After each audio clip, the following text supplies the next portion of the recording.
Hi, everybody. My name is Sarah, Pearls of Wisdom and Food. And now, after yesterday, it was like a totally carnivore day, which most days are now. But I still hold keto deep in my heart and have my keto fathead pizza on Saturdays. But anyway, that's not why I'm here. Gosh, I've needed to talk to somebody that gets this.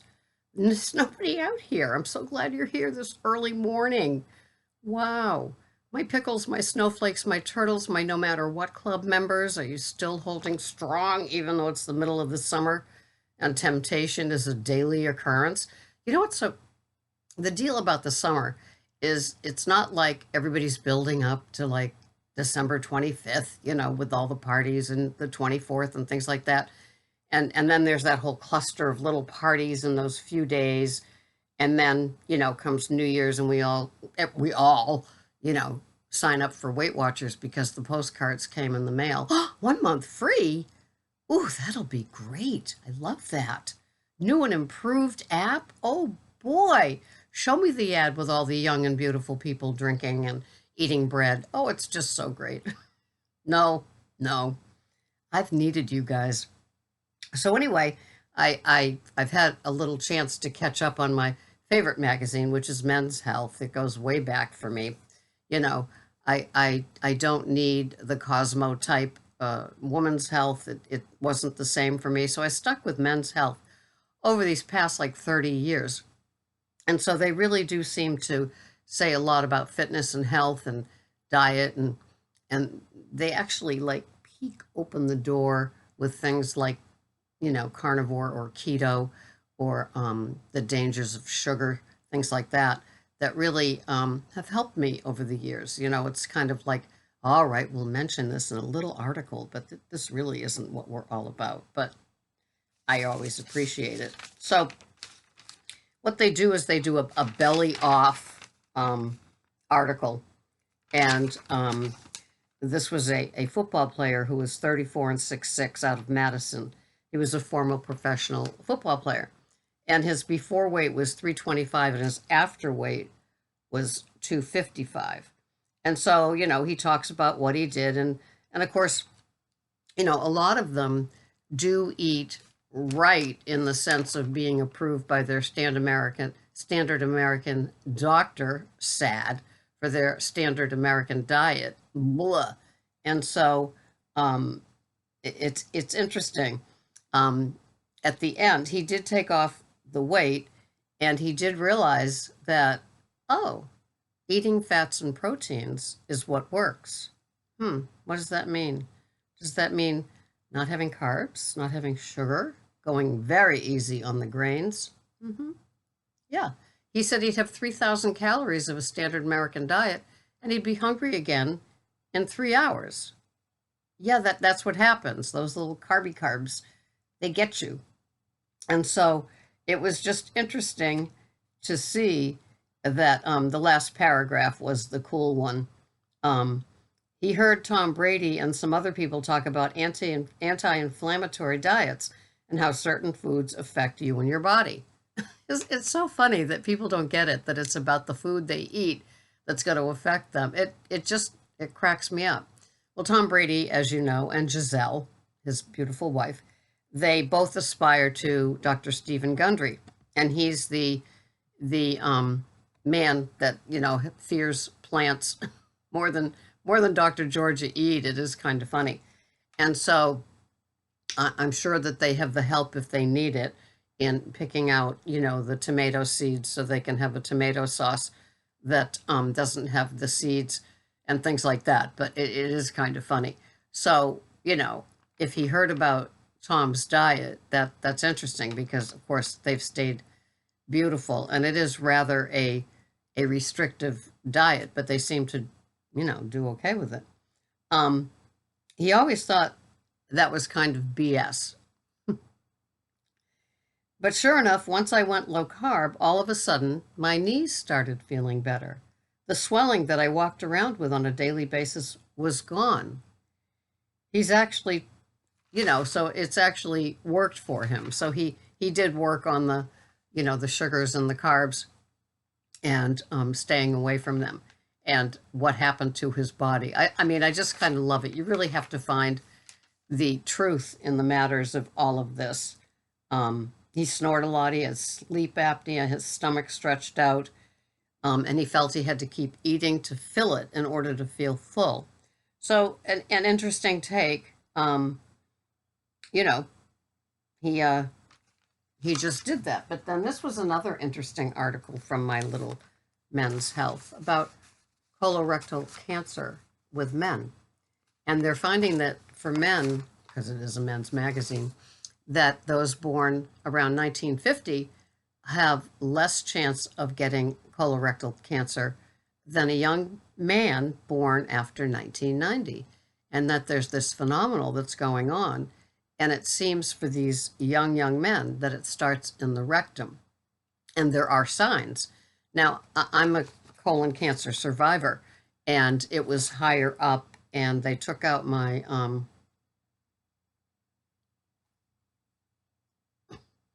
wasn't gallbladder, oh, my appendix. The tumor was kind of resting on the appendix, so it was kind of high up, from what they're saying. But they're linking it with the American diet of young men.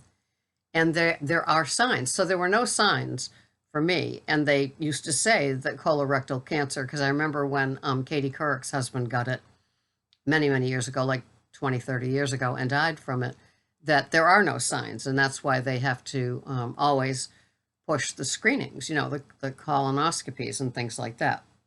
And so it's just very interesting because there are signs now for these young men in this article.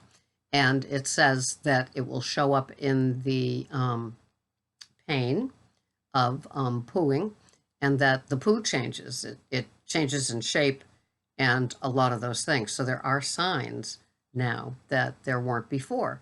But of course, a young strapping lad that's 30 years old isn't thinking colorectal cancer. And yet, these studies are showing that they need to lower the recommended age of beginning to get colonoscopies. They want to lower it from 50 to 45.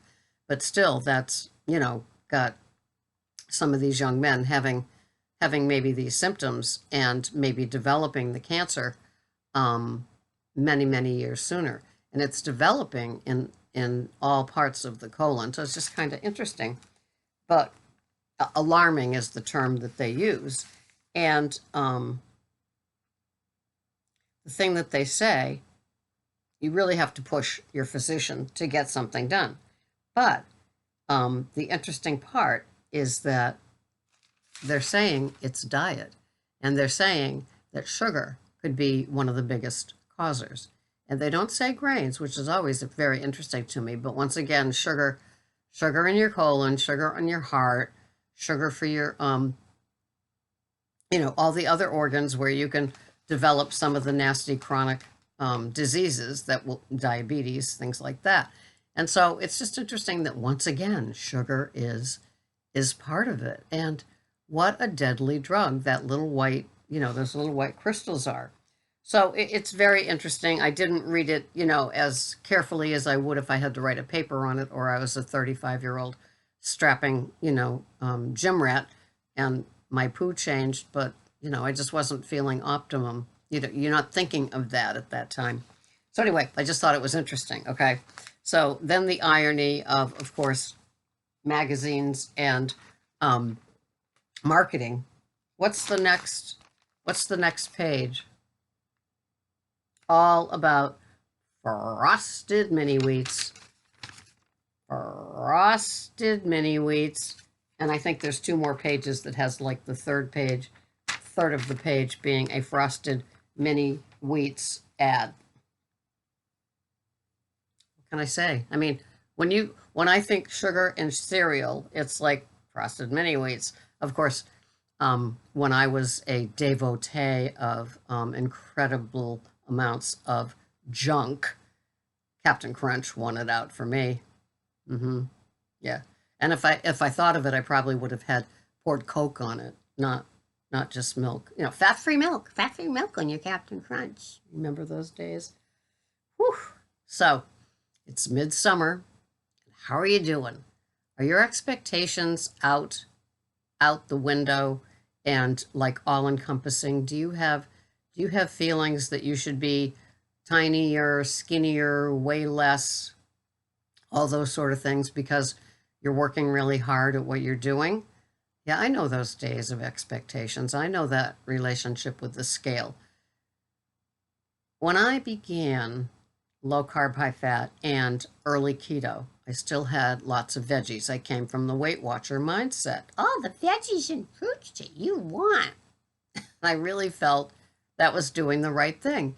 And it's so funny because we're having all of these beautiful, colorful fruits and vegetables, and the nutrients aren't bioavailable to our body, speaking of Dr. Stephen Gundry. And so it's like, why do we keep doing this? Why aren't millions out there telling us that it's like, if you want to practice futile, go to the produce section? It just surprises me. Now, I still have, a few Brussels sprouts on Sunday, but that's it. That's it. This week, I even gave up my green onion rings, the green chopped onions in my scrambled eggs. And do I feel a little bit better? I don't know. My leg, I finally made an appointment with an orthopedic surgeon, and they begin with x-rays. And so we'll see what's going on. But I honestly feel like maybe I'm not getting, the daily little twinge. I don't know, because each day is different. So I hate to put that on it. Because if any of you have back or neck or the things in your legs pain, you know that there's good days, bad days. And if you're like me, I've spent months saying, well, it's a good day, I'm not going to call the doctor back on the referral. And then, the next day it's really, really bad and the doctor's office is closed because it's Saturday. And it's like on Monday I'm calling, and then Monday it doesn't hurt, and then, So anyway, it's all very, very interesting. I'll be curious to see if they end up telling me that my varicose veins are part of it on my right leg, but that remains to be seen. So anyway, I just wanted to share those couple of articles with you, because if you're still toying with the idea that sugar is not doing things to your body, even in small amounts, you may be misguided. And so sugar is a scary, scary thing. And I'm so glad that I was able to give that and the grains up 5 or 6 years ago when I began to read Wheat Belly. And it wasn't anything, I didn't think that sugar was part of my deal as I ate, 6 to 8 pieces of fruit and Weight Watchers every day. And then all of the novelties and their desserts and all of the hideous things. I just didn't think about it. And so now, thank goodness it's been so many years. I don't know. I mean, it's scary. And it's just, the little inklings when I read an article like those two, the belly off and the colon cancer one, are just very interesting. And sugar could play a big part in the colon cancer. And in one of those two articles, they recommended no more than 40 grams of carbohydrates. They don't even say total or net. I mean, all of the things that we in this community, we dig deeper and deeper. We didn't know there was a difference between total and net. What are you talking about as we buy 6 more Quest bars for the week? And so the stuff that we learn, and you can scratch the surface and have great success.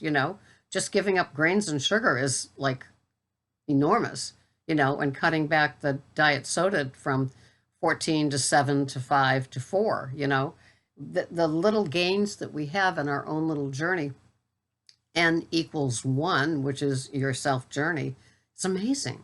And so I never stop learning, never give that up, and never doubt if you've got some sort of thing that you feel about your body, or you've got a pain level that either comes and goes, and what did you have to eat yesterday? That's another good reason to track.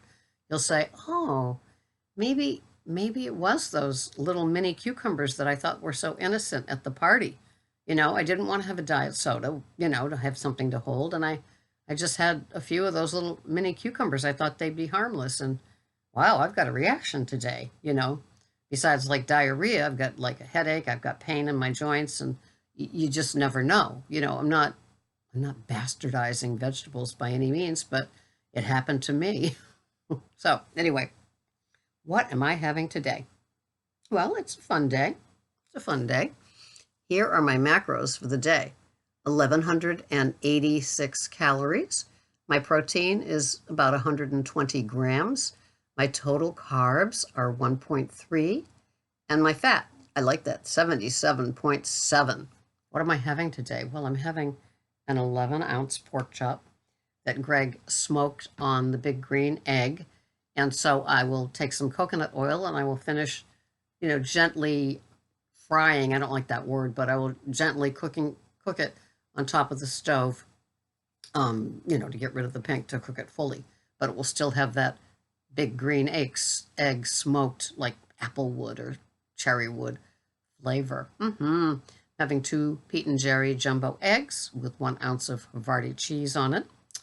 I will have my 14 grams of fresh squeezed lemon juice on my electrolytes that I have, my magnesium and potassium electrolytes I get from Bulk Supplements on Amazon, with my little just sprinkling of Dr. Price's electrolytes just for a little sweet flavor to get it down. Because the tatness, it's the tatness of that little drink. And I will have my 3 cups of coffee with my Keto hazelnut flavor today. And so I will have extra waters with extra salt. I've upped my salt. Amazing difference, especially in the summer. Not more liquids, more salt with the liquids.